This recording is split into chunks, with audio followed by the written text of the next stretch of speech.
Assalamu alaikum guys, welcome back to the channel.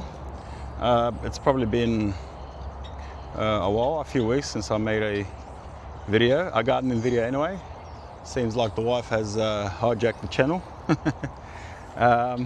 Just been a bit busy with Ramadan and all. But I've decided to do basically a garden autumn update, a full update of the fruit garden, of the orchard, just to see what's going on, what's fruiting, what's ripening, what's finished, and what's beginning basically. So we'll start with this showpiece. Since I got to lift the the bird net to get in, I'll get that out of the way first. And here we have my one and only Fuyu persimmon, and mashallah, should I say anything? I think I'll just be quiet and just walk you through it.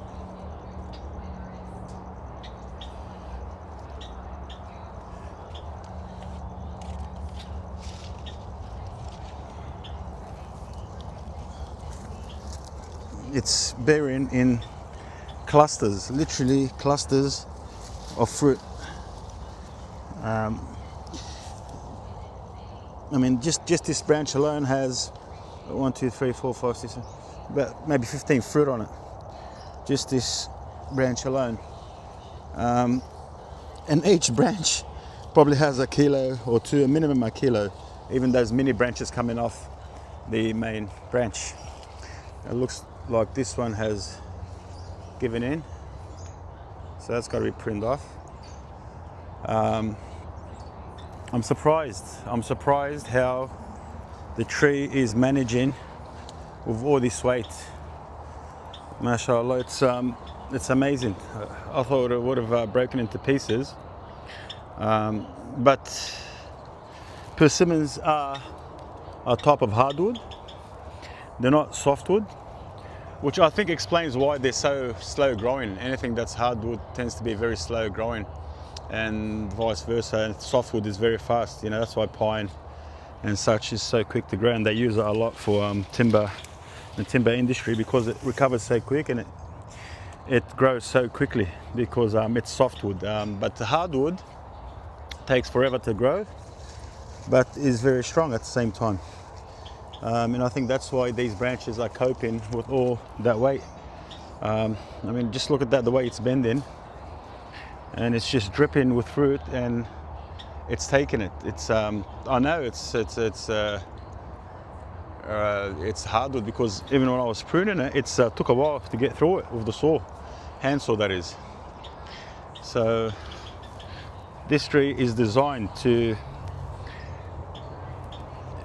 produce heavily and hold a lot of weight. Let me see if I can make my way around here. Yeah, same, wherever you go, from every angle around the whole tree, it is absolutely just loaded. So Fuyu is, if you don't know, it's a Japanese type of persimmon. So there's two types of persimmons. There's the Japanese type, and there's the oh, I stepped on something, that's fine. Japanese type, and there's the American type of persimmons. So this is the Japanese. Fuyu is Japanese type, and that particular variety is non-astringent, meaning you can eat it. It eats like an apple when it's crispy and crunchy, compared to the astringent type, where you have to eat them when they're super ripe and mushy and gooey, and yeah, that's the only way you can. Otherwise, they're too astringent and they have a dry and sort of effect in your mouth. Not very pleasant to eat. So yeah, they're pretty much, we started eating them. They're ready to eat. Even though some of them are still sort of halfway between green and orange, still very sweet. And the longer you leave them, the sweeter they get. And you can even leave them until they become fully ripe.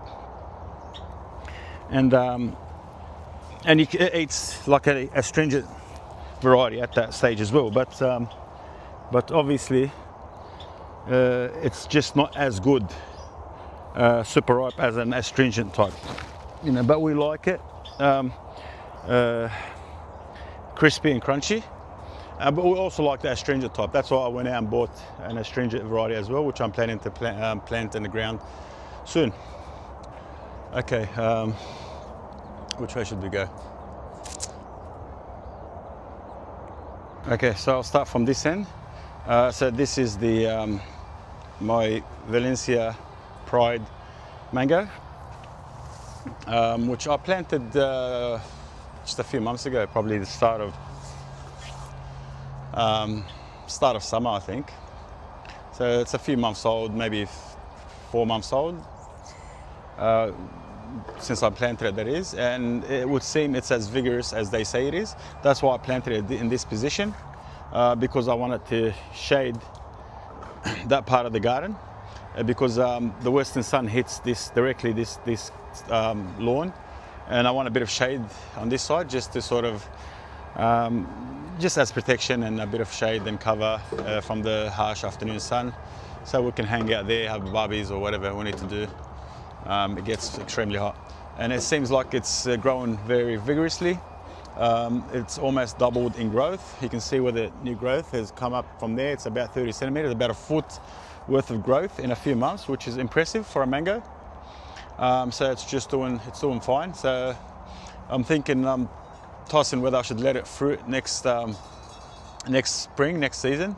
I probably would. I was sort of for the temptation. I might let it fruit one. I don't think that's gonna, you know, really kill it or set it back that much. And yeah, the cherry tomatoes are still doing their thing. Have not stopped. And this is my orange sherbet mango, which again I planted even later than the Valencia seedless. That's probably maybe 2 months old since I planted it, that is. And again, it's happy in this position. It's doing fine, not as aggressive or as vigorous as the Valencia Pride, but it's put up probably 4 inches of growth. So doing fine. We'll see how she goes by next season. Yep, so this is my Moroccan olive. It was actually our favorite olive for this season. First year I got any fruit out of my olives. I got, that's one of them. We only had a handful actually of them, but we pickled them and everyone loved the taste of this olive. Very delicious, very nutty, excellent variety. Again, I planted it here so it can give us shade, because they're known to be sort of they grow horizontally, and they're known to be good shade trees, this particular Moroccan variety. Okay, let's head this way. All right, so this is my Pomelo, Nam Roy Pomelo. Is it a Vietnamese or Thai? Nam Roy. I think it's Vietnamese. Maybe you guys can correct me, but I think Nam Roy is a Vietnamese type of Pomelo. It's a white interior, white flesh interior. Even though I ordered this, thinking it's a red flesh, Carter's red when I ordered it. But after a few years, waiting for it to fruit, and it finally did fruit, ended up being was mislabeled basically. Ended up being a Nam Roy, same as the older one that I've got down there. But I've decided to keep it. But I've got some plans to graft on it, maybe this coming season, next season that is, in the warmer months for next year. Might graft some red varieties on it, maybe Carter's red or something of that sort. But yeah, I mean, for a small tree, it's highly productive. It's probably got maybe 10 fruit on it. Each one is probably a kilo plus. Very productive, very delicious. We love, the whole family loves pomelos or citrus in general. That's why you'll see I've got a lot of citrus collection. I love how easy they are, and we not just the fact that they're easy. There's hardly any work to them. They hang on the tree for a very, very long time, which is one of my sort of the big pluses in my books. You know, even if you get bombarded with fruits, they just, it's basically nature's fridge citrus. They hang on the tree for months and months and months, and you can eat them at different stages. You can eat them when they're greenish, between green to yellow, green to orange, fully ripe, depends how you like them. But since we have an acidic taste, we like them not so fully ripe. We like them when they still have a bit of acidity in them. You know, some people like them extremely sweet. I find them a bit off-putting. In general, any fruit, if it's just sweet, all you're tasting is a sweet flavor, then to me it's missing something, and it's a bit boring, and it doesn't really interest me. I want a bit of a complexity, a bit of a hint of acidity, a hint of something, a hint of a floral taste, a bit of spicy taste, anything, just to mix it up a bit. But yeah, you can see this is my seedless Eureka. Maybe that's probably the Fuyu at most in the ground. And again, it's absolutely dripping with lemons. It's just lemons galore, basically. You know, some people grow a ton of lemon. I'm growing a truck full of lemon here, so it's extremely productive, mashallah. It's not holding back whatsoever. Yeah, you can see it's just, wherever you look, from any which angle, it's just absolutely dripping with fruit. So I highly recommend this variety. And yeah, just keep the ground moist. Heavily mulch the area around the drip line, around the canopy of the tree, to keep the moisture in.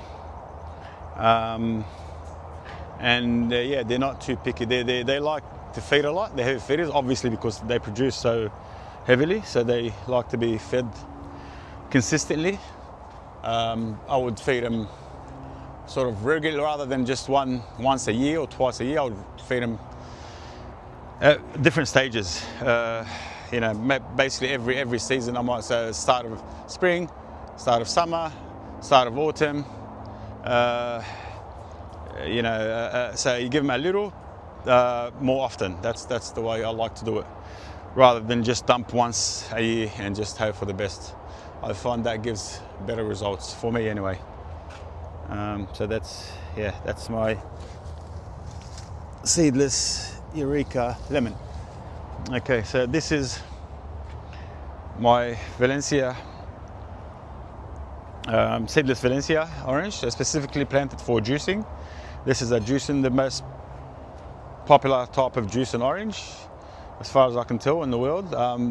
If you're drinking an orange juice, most likely it's a Valencia. It came from Valencia, seedless Valencia orange tree.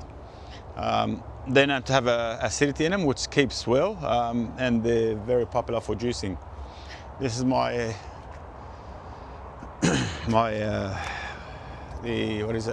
black Pakistani mulberry, extremely large, long, up to 10 centimeters each fruit, extremely sweet, which is a bit of a disappointment to me. I didn't know they're that sweet. I've already got a white chatut, which is honey sweet, and that's almost as sweet. So I would have liked it to have a bit of acidity in it. So, you know, I might maybe take a few grafts from this, a bit of signwood from this one, and graft it on my white chatut. So they're both hanging together, black and white basically, and equal harmony. And I might maybe get rid of that one and plant something else in there. Maybe a white sapote actually, yeah. Planted in there, since it is from the citrus family, so it'll just hang out with its mates there, with the lemon and the other citrus.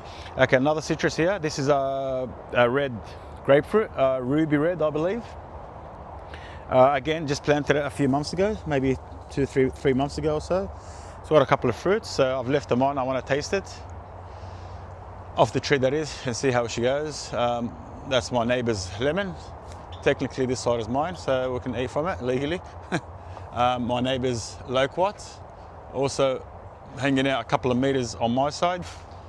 So we do enjoy a bit of, like, he doesn't eat them, he doesn't eat the lemons, or not really interested in the fruit. So we take care of this side for him. Okay, this is my white shatut, trained in an espalier way. You can see how she's going there, the way I've trained it. You got the main central leader, the trunk, about 9 inches thick. That's about 8 years old, that tree. They're extremely vigorous though. Mind you that the black mulberry is less than 2 years old. That black mulberry, look how big it is. They're so vigorous. By far, probably the fastest growing trees that I've come across. And hence that's why they're considered to be weeds. So yeah, that's my white shatut. I'll make a video later during winter when it's dormant, and I'll do a pruning video, because every year I'll do prune it in a 2D form, bring it back to the skeleton with just the main scaffolds coming out sideways, and I'll keep a few branches coming off of some nodes just for production, and literally we can't keep up with it each year. It's that productive. Okay, so pomegranates. This year wasn't the best year for pomegranate. That's generally speaking, that is Sydney wide. I don't know about other states, but Sydney wide, it wasn't the best year for pomegranates. Last year was a better year for pomegranates. Still, I got more than others. Like, I know some people, some friends and family that hardly got any pomegranates. I did get production, but not as good as last year. Yeah, not enough to make pomegranate molasses like we do every year, that's for sure. Just enough for eating and giving away to friends and family, but not enough to make pomegranate molasses stock. But that's okay, I've got enough to keep us going till next year. Okay, this one here, Middle Eastern type. If you want a hardy pomegranate, carefree pomegranate, idiot-proof pomegranate, stress-free, no work, no fuss, nothing bothers it pomegranate, that's your pomegranate. That's the one you get. No need to spray, no need to cover, no one's interested, not the birds, not the fruit flies, or nothing can penetrate. They're extremely thick-skinned. They're very thick-skinned, and it's nothing really penetrates it. Very nice, good tasting fruit. The combination of sweet and tart. So the earlier you pick them, the more tart they are, the more acidic they are. The further they ripen on the tree, they become more sweet, but not fully sweet. They still have a sort of combination of sweet to tart. Excellent tasting, I would say. They're definitely up there in terms of tasting. But pound for pound, if you want a headache-free pomegranate, that's the one to get. I've got 2 types. So I've got the Lebanese one down there, and this is I don't know the exact origin of it, but I know it's a Middle Eastern one. But which country in the Middle East, I don't know. I know the other one is from the Middle East, specifically Lebanon, the other one. But this one here, not sure whether it's Lebanese or it could be any part of the Middle East. Most likely somewhere from the Mediterranean side of the Middle East. Along the Levant somewhere, since they did originate from that region of the world, back thousands of years ago. Pomegranates, figs, even olives did originate from that part of the world, from the Levant region of the Middle East, the Mediterranean region of the Middle East. And from there they spread across the world through trade, through empires, the Roman Empire mainly, since they did reside in that part of the world probably almost 1,000 years or so. So basically, yeah, this the Middle Eastern was by far the hardiest out of all the pomegranate varieties that I have. I've got over 5 varieties, and that's the hardiest against pest resistance and weather resistance by far. I don't think I lost any fruits to pests and diseases from the Middle Eastern types. So here we have the Ben Hur variety, the Australian bred Ben Hur variety. It was very productive this year initially, but most have succumbed to pests and diseases, and they've dropped or spoiled. You can see there's some here that have they've rotted. They've rotted. I think it's from they're not coping well with the humid weather, and they're spoiling and dropping. And some are copying the fruit flies. They seem to have a very thin skinned. You can see by touching it, very, very thin skinned. So it doesn't take much for them to be penetrated by fruit flies and other pests. You know, it's just by the side of a fruit fly, these things will drop on the floor. They're that susceptible. So even though it was very productive initially, you can see a lot of it. I've lost most of them to the pests and diseases. Okay, let me make one more out of this. Okay, and next to that is the wonderful, the most consistent producer year after year. Reasonably has reasonable resistance to pests and diseases and the weather. I don't tend to lose much to fruit flies and disease issues compared to others. So this branch here, I knew that was coming. It's been going backwards for a few years. That's why I've allowed other main branches to come out of the other suckers to take its place, because I knew that was going to die out. But it just so happened that it had about 20 plus fruits on it when it finally decided to hit the bucket this year. And I lost all these fruits on it. But that's pretty much the only thing I've lost, is the fact that this branch died and I lost the fruits on that particular branch. But otherwise, we've managed to keep most of its fruits. We've been eating from it for a couple of weeks now. And I've got no issues with Wonderful at all. It's a good flavor, acidic, sweet and acidic flavor. It's a good balance of flavor and highly productive, consistently productive year after year. Not as good as the Middle Eastern when it comes to resistance. You still lose a few. I still lost a few to insects, fruit flies and so on, but not nearly as much as the others like Ben Hur and Azerbaijani and so on. Okay, so we'll skip the figs since they're pretty much done for the year. There's some fruits on them, and if they do ripen, the flavor is just not there anymore, because the weather is just not as warm anymore, and it doesn't have enough energy to produce the sugars. So their flavor is just, whatever's there is just not doing it anymore. So that's pretty much the end of it. But I mean, I can't complain. Alhamdulillah, I've had so much figs this year. Literally didn't know what to do with them. So that's the figs for now. This is the Azerbaijani. It's probably the worst when it comes to disease and pest resistance. I don't think I'm getting any this season. Okay, so next I've got my olive tree. So this is my Frantoio olive, highly productive, about 4 years old. I think we managed to pickle about close to 10 jars, about 16 kilos to be exact, of olives, green olives. Highly productive for us this year. Yeah, very happy with this tree.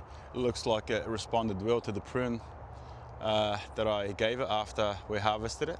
You can see all the new growth coming through, and I've chopped it down so it stays within manageable height where I can reach. And this is my Kalamata olive. We got maybe a couple of kilos, not much. First time it fruited, 2 small jars. Also very happy with it. Okay, let's walk around here. This is my Bessel brown Loquat. It's begun its flowering process. So it starts flowering now, and basically it sets fruit soon after that, and then basically we'll be eating the fruit, the ripe fruit that is in late winter into early spring. That's when these things ripen. This is another mandarin. It's a clementine mandarin, also very nice to eat. This is the Parfienka pomegranate. This actually surprisingly done better than most of my red pomegranates. You know, that's apart from the Middle Eastern. You know, by red I mean, the other pomegranates such as Ben Hur, Wonderful, Azerbaijani, so on.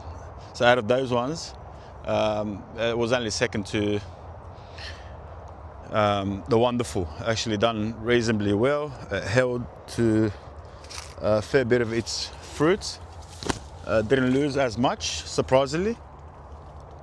And they are known to be the best tasting pomegranates. They actually are the best tasting. I've tasted them all. They have the perfect balance of sweet and sour, acidic to sweet flavors. They balance it perfectly, and it's got a very soft seed. You hardly feel there's a seed in there. Very juicy, very flavorful. A big size fruit. These ones are only medium, but they tend to be large, a lot larger than that. But this is only a young tree, so very happy with Parfienka actually this year. It seems like it's improving year after year. Okay, we've done the persimmon. There she is there. Okay, so now we come to my in this space here actually. Was I planning to put here? There's something. The cherry, not the persimmon. I want to put this persimmon over there. So I'm planning to put something here, but I forgot at the moment. Yeah, I'll decide later. Okay, so this is kiwi berry. This vine here, that's a kiwi berry. I just bought it this season at the start of summer or so. A couple of months ago, and yeah, it's doing okay. It's taken off a little bit, not too vigorous, not yet. I think it's still getting established properly. But this sounds interesting to me because the fruit is supposed to taste just like kiwis, but on a smaller scale, and it doesn't have that fuzzy exterior. You can just pop the whole fruit in your mouth, and they're vines. So I'm going to let them climb all across this fence here. Hopefully it'll work out and we'll see what happens with it. Okay, so this is the other champion when it comes to pomegranates. This is the Lebanese variety of pomegranate. It's a very old, very ancient variety that hasn't been altered with by man. Hasn't been crossbred or anything like that, as far as I can tell. It's still thorny. You can see there's still thorns in it. It tends to be pretty thorny sometimes. Depends on the situation and how stressed it is. Very reliable cropper. You can see it's probably my most reliable cropper for this year. It's actually very, very productive for me. It's a very hardy tree. Even the fruit, I don't do anything to them. Don't spray them. I don't even bother covering them with bags, organza bags or anything. And I have not lost one fruit to fruit fly or pests or even like fungal diseases or anything like that. Nothing spoiled. All the fruits made it. Good sized fruits. You can see some close to a kilo. Very, very thick skinned again. I think that's why just by touching it and touching like a red type, such as Azerbaijani or Parfianka, and those, you can instantly see the difference in sort of, how hard and thick the skin is, and I think that plays a major role as to why not many things bother it. It's very, very hardy. It's headache free, bulletproof, just plant to forget type of pomegranate, and it's still absolutely delicious. They have big berries on the inside, good sweet to acidic flavors. If you leave it to ripen on the tree, they become more on the sweet side.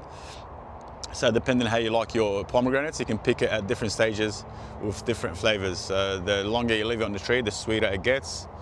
Excellent variety, headache free. Sometimes it makes you one day just take them all out and plant more of this thing, because it's just, it's so easy, just plant to forget. I've got 2 of them, that's the other one. Again, you can see the production on it, highly productive. You can see this is actually probably my oldest tree out of the pomegranates. Again, we've been eating from it, and there's still plenty of pomegranates to go. I can walk right around, you can see even in there. There's another bunch of them there. They're just bulletproof, beautiful pomegranates. So if you can get your hands on one of these Lebanese, or generally speaking Middle Eastern pomegranates, then do so. Get one, plant it, you won't regret it. Excellent variety, headache free, don't need to worry about anything, pests and diseases. Again, you look down on the floor around the tree, there's no fallen fruit, which is a good thing. So highly recommended. Okay, so this is my one of 2, the twins I call them.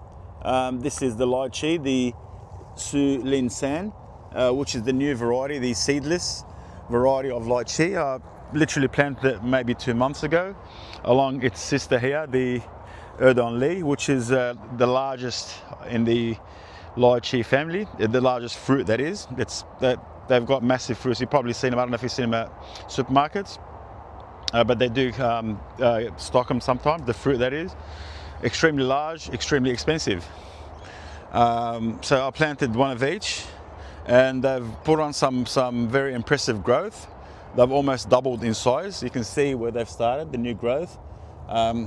Again, it's almost 30 centimeters in growth on each one of these. So they seem to be happy for now. So inshallah, we'll see what happens, and let's hope they keep going that way. This is my raspberry, what is it, a climber or a vine. I planted again the start of this season, start of summer, a few months ago. Very vigorous. I'm already eating from it.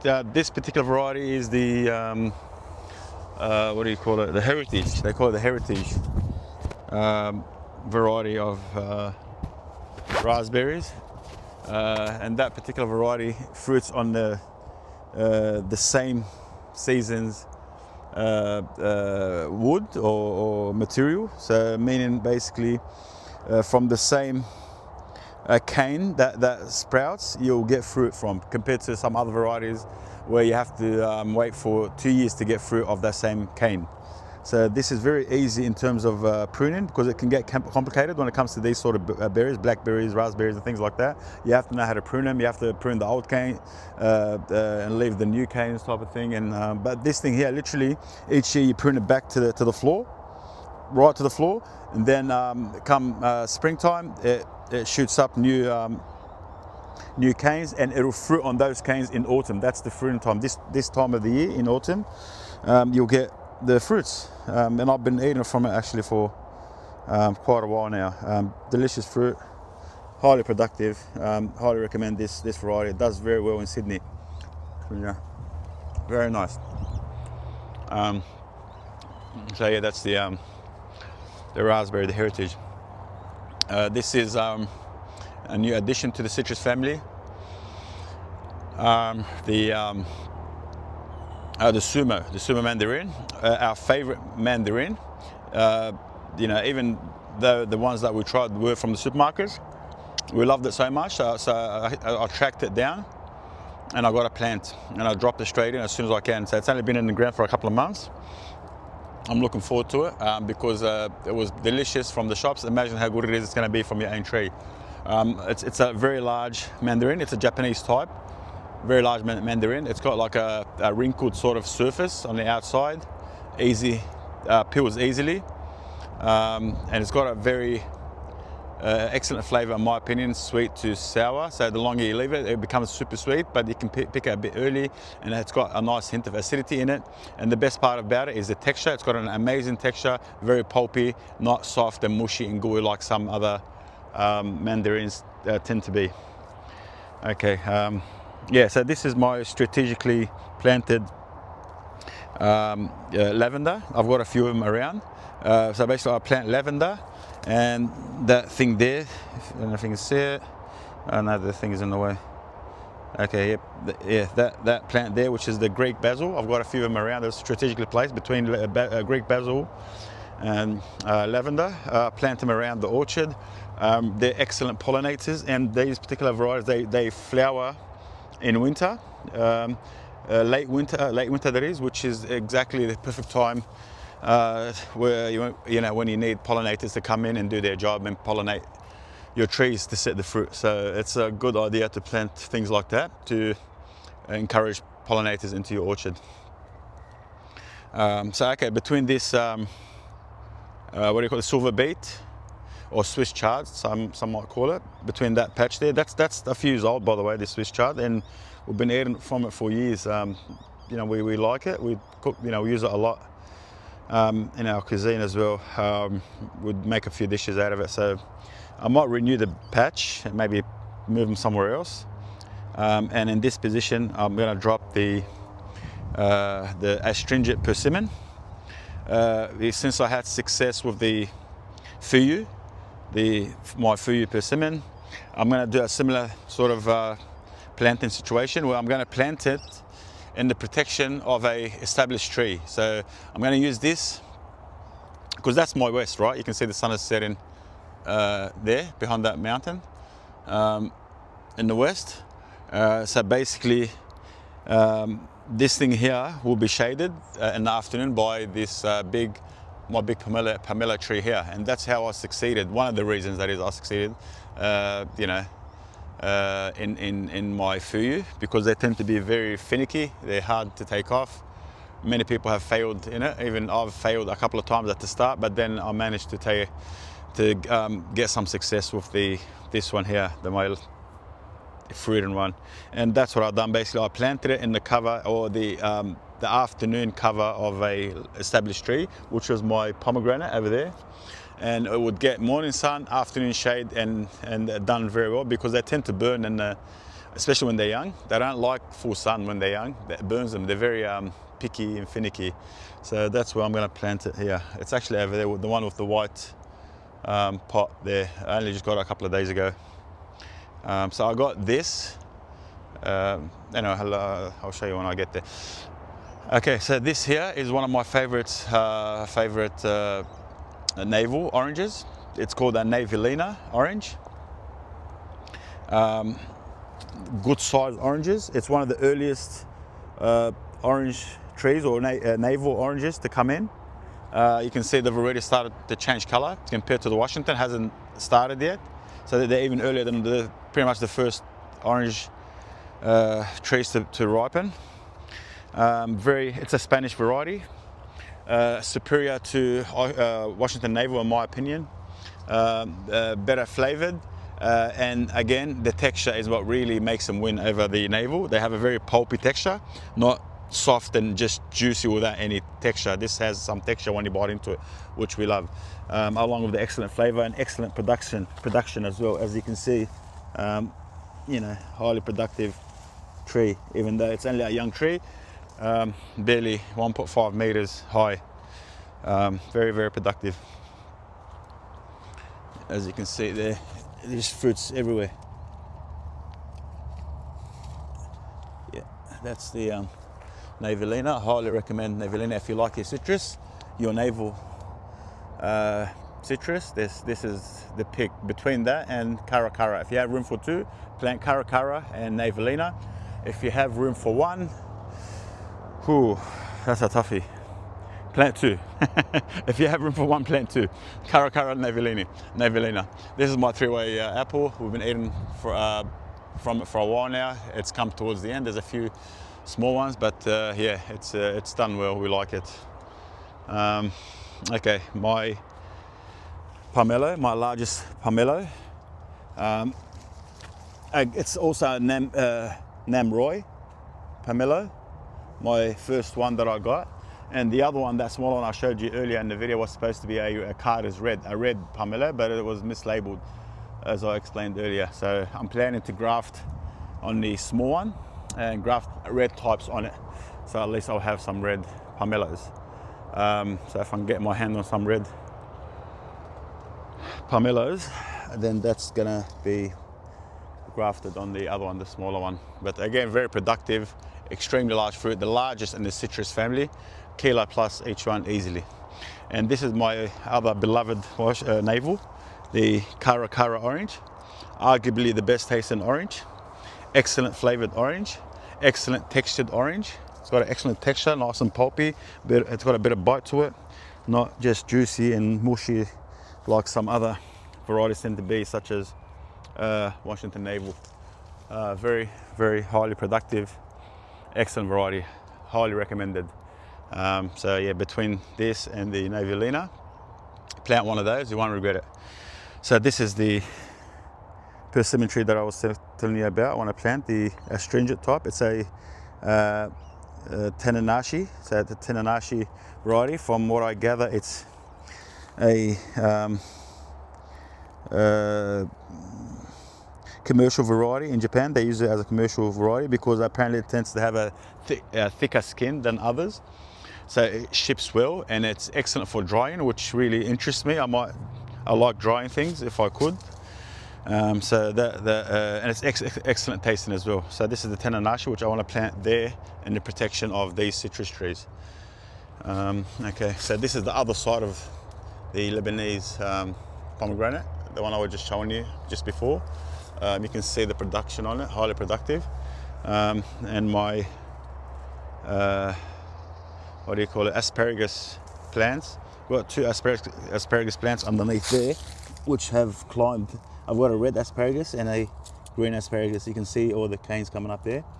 And they turn into this, that's the branches basically. So once you leave the spears, they become branches and they form leaves just like these. They'll die off in winter and they come back again in spring. I've had them for years now. These things will last probably decades. The asparagus, that is. It's nice, we like it. Very good vegetable. Okay, let's get this way. There's another basil there. Greek basil, that is. So we don't plant Greek basil to eat. It's more for pollination. I've got, you know, the general sweet basil, the Italian type, or just generally speaking, they call it sweet basil for consumption. We like the flavor of that better, more than the Greek basil. It's a better flavored basil. The Greek basil, although it's not too bad eating, we do prefer the other one, the sweet basil or the Italian basil. But we do plant, I do plant these around the place just for pollination, to bring in pollinators, and they tend to survive our winters. Our mild winters, compared to the Greek, the sweet basil, the Italian basil, it doesn't. They'll be dying off soon. As soon as the weather drops, it's starting to now. They'll die off. This thing will survive through winter. I've seen them survive right through the winter, and they'll last. They're basically perennials. They last for a few years. Okay, so this is my Imperial Mandarin. It's an Australian variety of mandarin. Australia's favourite variety and one of the first mandarins to come in to ripen. As you can see, they've started to turn now, and we love eating them at this stage. And all the way through to full ripening stages. Again, we have an acidic tongue. We like things to be acidic. Not extremely acidic, obviously we like sweetness, but we do like a bit of acidity in our fruit. We don't like it just straight sweetness, doesn't do it for us. So sweet with a hint of acidity is the perfect balance, in my opinion. As you can see, highly productive, mashallah, super productive. The whole tree is weighing itself down. The branches are weighing down from the weight of the fruit. Extremely productive, very delicious fruit. We love this mandarin. Let me just, even at this stage, it still peels easily, as you can see. I'm doing it with one hand. Very easy to peel, and extremely delicious.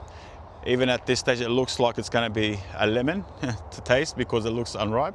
It's still sweet with acidity notes in it. Okay, so here we go. Look how easy. I peeled it pretty much with one hand, even at this stage. So it's an excellent type of mandarin. Bismillah. Delicious. Just the burst of citrus flavor just fills your mouth and just lubricates your senses. So delicious. Extreme. It does not look like it's going to be sweet, but it's actually sweet, even at this stage. Otherwise, I wouldn't peel that easily. Very sweet. I would say if I had to put a percentage between sweet and sour, or sweet and acidic notes, 50-50 at this stage. So 50% sugar, sweetness, and 50% acidic notes. And it's so nice like that. We love it. They become super sweet if you let them turn fully orange. But there's so much on it that the kids just snack on them. We'll put them in kids' lunches. Anyone that comes, because that's right next to our driveway. So as we walk into that gate there, you know, you just reach out and grab a couple and keep walking. We love it. It's an excellent variety.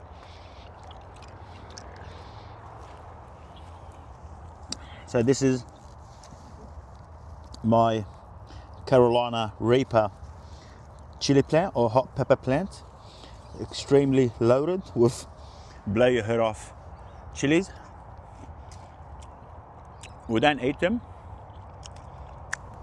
as in we don't use them in cooking, generally speaking, but I'll do. The reason why I plant them is we'll make our own powdered chili powder basically, and I mix them. So we dry chilies. So you know, I've got different types of chilies. You know, I've got the bird's eye, the Thai chilies, or you can see some there as well. That's the Thai chili or the Indian type of chilies. We'll pick them, dry them, and I'll mix them with the Carolina Reaper. I'll drop a few in there, dry them up, then we'll just grind them, process them, and you get instant powder like you've never tasted before.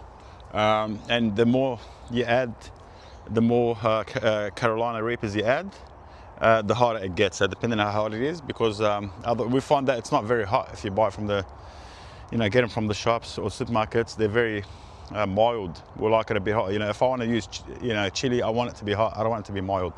So that's the reason we've got it. So that's the your common sweet basil, Italian basil. I've got them. You can see there's a bee on it there, right there. So they do bring in pollinators, but the problem with them is they don't last our winters. They die off. They're gonna die off soon. They're still doing amazing now because the weather hasn't really dropped that much. But it will soon in next weeks, in the coming weeks, it's going to drop dramatically and this thing will start going backwards, it'll die off. Not the Greek basil though, the Greek basil will survive. Another lavender there, that'll flower in late winter, brings in the pollinators just in time when you need them. The figs are gone, finished, so you know, no need to talk about them. We had a good year. I've got a thornless blackberry there, which I planted literally the start of summer. It's less than a year old actually, and it's taken over the place. They're so vigorous. I've got 2 grapes here, which I'm planning to take off because it's not doing well. They have too much fungal issues. They don't like our humid weather here in Sydney. But I did replace them, or the plan is to replace them. Where is it? Can't seem to find it now. Okay, there, you can see there's one there. There. So this vine here, which I just planted this year, is a muscadine grape. There's one here, and there's one there somewhere, I think behind the basil, if I'm not mistaken, behind the basil, and it's made its way up that fence, and that's going to replace the two common grapes because they're bulletproof. They tend to love humidity. They're actually natives to the USA, to the southern part of the USA, the humid subtropical areas of the USA. They're native to that region, so they do love the humidity and that sort of weather. So yeah, they're going to replace the other two common grapes. I've heard some people say that they didn't like them. They ended up pulling their ones out because they don't ripen in a uniform fashion. So you have the whole cluster or the bunch of grapes usually that ripens pretty much at the same time. Then you pick the whole bunch. Or with muscadine grapes, apparently, so if you do get a cluster, the berries will ripen at different stages on that cluster. So you can't pick the whole cluster. Apparently, you have to pick single berries at a time, which they didn't like, so they took them out. So that's. But I don't think in our case that'll be an issue because, like I mentioned before, we have an acidic taste. I don't think those things, those fruits will make it to the ripening stages anyway. My kids will demolish them. Put it this way: they eat lemons. Like Eureka lemons, the regular lemon, like an apple. They're not normal. They love acidic things. So they would love these grapes. Green, the muscadine grapes. They would love to eat them in their green form. So I don't think there'll be an issue for us. Okay, the sun is setting, so I'm just going to wrap it up. Okay, let's go. Yeah, it's pretty much done anyway, so shouldn't be long. All right, so yeah, that's where basically my grapes are. But they're going to go by in winter. I'll probably prune them off, fix up the blackberry. I'll leave the blackberry. I'll just tidy it up a bit. Again, more basil. I've got them everywhere. Basil. That's a sweet basil. Got them there. Oh yeah, this is my what is it? Black velvet, I think they call it, midnight velvet or something like that. It's like a black-skinned pomegranate. I haven't planted it. I only had it for a friend of mine gave it to me. I had it for a couple of weeks. Midnight velvet. There you go, midnight velvet. So it produces sort of a velvet-colored or almost black-colored pomegranates. I haven't tried them before, but I do like the idea of black pomegranates. So I'm gonna drop it in and see what happens. So okay, this is my cherimoya, base cherimoya tree, which I bought from Joel. Thanks, Joel. Which I'm planning to plant out. I haven't decided exactly where, but I'm working on it. I'll find a spot for it. So cherimoya, that's a bit out of my sort of usual things that I plant. I mean, the most tropical thing that I've got here is mangoes. So that will be another addition to the tropical fruits. Yeah, there's a blueberry there. So that's the Smith fig. I haven't planted it out yet. That's Calderon Blanc as well, which is the white Calderon family fig, French fig. I've always wanted one of those. So I've got the black one, now I've got the green one, and also the Smith. Supposed to be an excellent variety that comes in early with excellent flavour. Yeah, so there you go. I've got some herbs, the rosemary and thyme and strawberry patch, more thyme. Aloe vera plant, very handy to have an aloe vera plant in the house. There's a lot of benefits to them. Okay, so here, that's the oldest navel that I've got, which is the Washington navel, one of the first navels that I planted years ago. It's almost, 7 years old or something, 8 years old. Very productive. Looks like they started to turn now, but they're a little bit behind the Navelina. They're more advanced in terms of ripening. They ripen a little bit earlier, the other ones, maybe a couple of weeks before the Washington navels. There's nothing wrong with it. I love the actual taste of it, nice taste, the flavor, but I don't like the texture of them. They're very juicy, not very, there's not much texture in them. They haven't got a bite, they're not very pulpy. I like it a bit pulpy, a bit sort of, you know, it needs to have a bit of texture. So what I might do the next season is I might top it off, or at least half of it, and start grafting on it, you know. I might leave maybe half of it as a Washington navel, and the other half I might just graft other varieties of citrus, maybe even a blood orange. I find myself a nice blood orange, and just, I used to have a blood orange, but I took it out years ago because I needed that space for a fig, for the Bourgeois, so I might just graft another blood orange here. Nam Dok Mai. So that's where it fruited. I only planted this the start of this season, this start of summer that just went past. So it's doing great, and I had a fruit out of it. I've tasted it off the tree. I've had them off the supermarkets, but it's always different off the tree. Excellent variety, I love it. Very floral, very sweet. Too sweet, I think, but still very nice. Still very nice.